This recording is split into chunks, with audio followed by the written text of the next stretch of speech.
Shalom saudara, selamat pagi. Puji Tuhan, kita berjumpa kembali pagi hari ini dalam doa pagi. Saya senang sekali dapat menyapa Bapak Ibu Saudara dimanapun berada. Hari ini, di hari Selasa ini, kita akan sama-sama belajar sesuatu dari Roma pasal yang ke-5 ayat yang ke-8. Ayat yang mungkin menjadi ayat hafalan buat banyak orang, saya akan bacakan bagi setiap kita.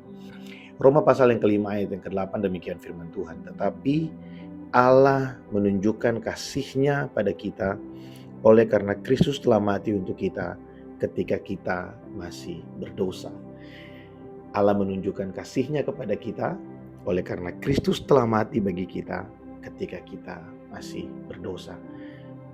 Ayat ini selalu menjadi perenungan yang baik untuk saya secara pribadi ketika saya mengalami kegagalan, ketika saya sudah berusaha untuk menjaga hidup sebaik mungkin. Namun di beberapa kesempatan saya kehilangan kemampuan untuk bisa mempertahankan apa yang seharusnya tidak saya lakukan. Saya merasa intimidasi yang begitu hebat. Ya, iblis berkata di dalam pikiran saya bahwa sudahlah, Tuhan gak mau lagi melihat kamu. Kamu orang yang gagal. Kristus tidak mengasihi kamu lagi. Allah akan membuang kamu, membenci kamu dan lain sebagainya.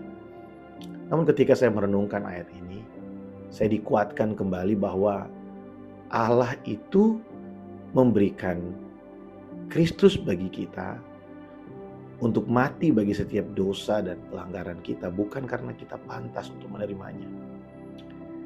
Yesus mati buat saya dan saudara bukan karena kita memang pantas untuk menerima pengorbanan. Bukan karena kita ini layak untuk menerimanya. Tapi karena Allah mengasihi kita. Ya, Allah menunjukkan kasih-Nya kepada kita melalui memberikan Kristus bagi kita, mati bagi setiap dosa dan pelanggaran kita.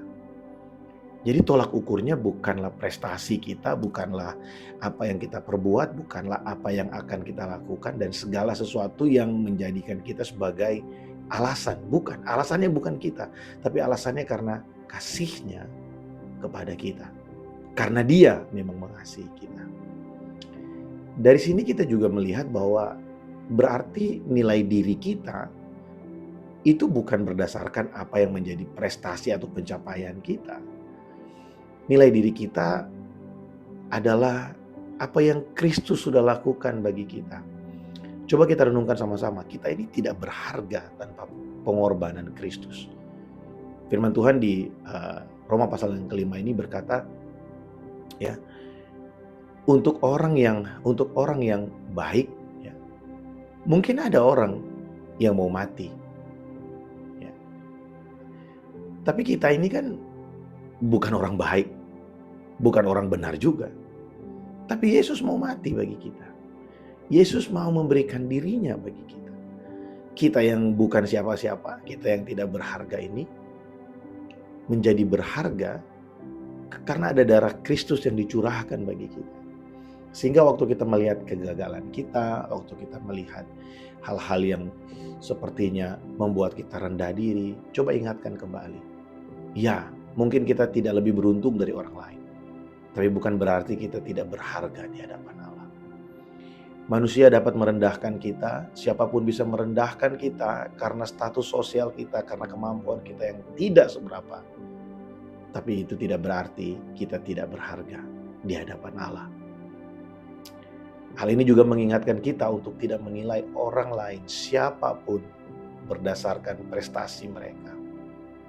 Tapi mari lihat mereka sebagai orang yang sama-sama menerima penebusan oleh darah Yesus. Sama seperti kita yang hanya menerima penebusan dari Allah. Bukan karena apa yang kita perbuat. Bukan karena apa yang kita lakukan.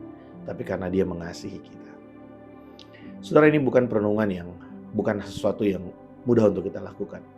Karena di dunia ini kita tahu semua diukur dengan prestasi.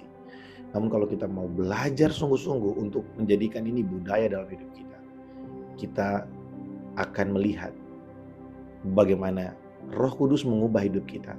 Sehingga yang dulunya mungkin kita melihat orang berdasarkan prestasi mereka, berdasarkan pencapaian mereka, berdasarkan semua yang mereka punya.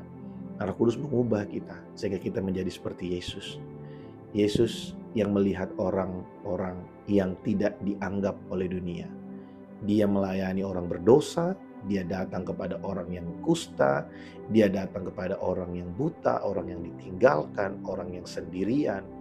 Yesus ada di sana dan dia melihat mereka dengan belas kasihan. Nah, saya berdoa supaya hari ini juga kita memperoleh satu perenungan yang baik. Bahwa Kristus mati bagi kita, bukan ketika kita sudah melakukan segala sesuatu buat dia. Tapi dia mati bagi kita, bahkan sebelum kita melakukan apa-apa untuk dia. Dan harga diri kita, harga kehidupan kita, itu bukan diukur dari prestasi kita, tapi dari apa yang Kristus sudah lakukan bagi kita. Ini sulit untuk kita mengerti, tapi waktu kita melihat, merenungkan salibnya, merenungkan bagaimana dia memberikan nyawanya bagi kita, yang bukan siapa-siapa ini. Saya berdoa supaya Roh Kudus menolong kita, supaya kita mampu untuk bisa melihat diri kita berharga di hadapan Allah. Kita ini mulia, kita ini berharga di hadapan Allah. Tidak peduli keadaan kita seperti apa hari ini, tidak peduli pergumulan kita seberat apa hari ini. Mungkin kita sedang dikucilkan, kita sedang merasa kita ini sendirian, kita ini kecil, kita ini sepertinya tidak bisa apa-apa. Tapi dengarkan baik, Kristus mati bagi engkau dan dia mengasihi engkau. Tidak ada yang mampu menggagalkan rencana kebaikannya dalam kehidupan. Biarlah ini menjadi perenungan yang baik bagi kita di hari Selasa ini. Saya berdoa apapun yang sedang kita hadapi hari ini, kita boleh diteguhkan di dalam kekuatannya. Mari kita berdoa. Tuhan, terima kasih untuk pagi ini, kami bersyukur Tuhan anugerah-Mu, bersyukur untuk kasih setia-Mu. Terima kasih Tuhan Yesus, karena Engkau begitu baik buat kami. Engkau yang mati buat setiap dosa kami. Bukan waktu kami sudah melakukan banyak hal bagi Engkau, tapi bahkan sebelum kami melakukan apa-apa bagi Engkau, sebelum kami mengenal apa yang benar itu, Engkau sudah terlebih dahulu mengasihi kami. Dan kami bersyukur untuk kasih-Mu Tuhan. Biarlah Tuhan menolong kami, Roh Kudus menolong kami, supaya kami memiliki kasih untuk kami bisa melihat kehidupan kami dan kehidupan orang lain sebagai sama-sama orang yang hanya menerima kemurahan Allah. Bukan karena kami layak Tuhan, tapi karena Engkau begitu mengasihi kami. Kami sungguh bersyukur Tuhan. Terima kasih untuk hari ini. Berkat-Mu bagi setiap kami. Dalam nama Tuhan Yesus kami berdoa. Amin. Puji Tuhan saudara, selamat beraktivitas, selamat pagi. Tuhan Yesus memberkati setiap kita. Shalom.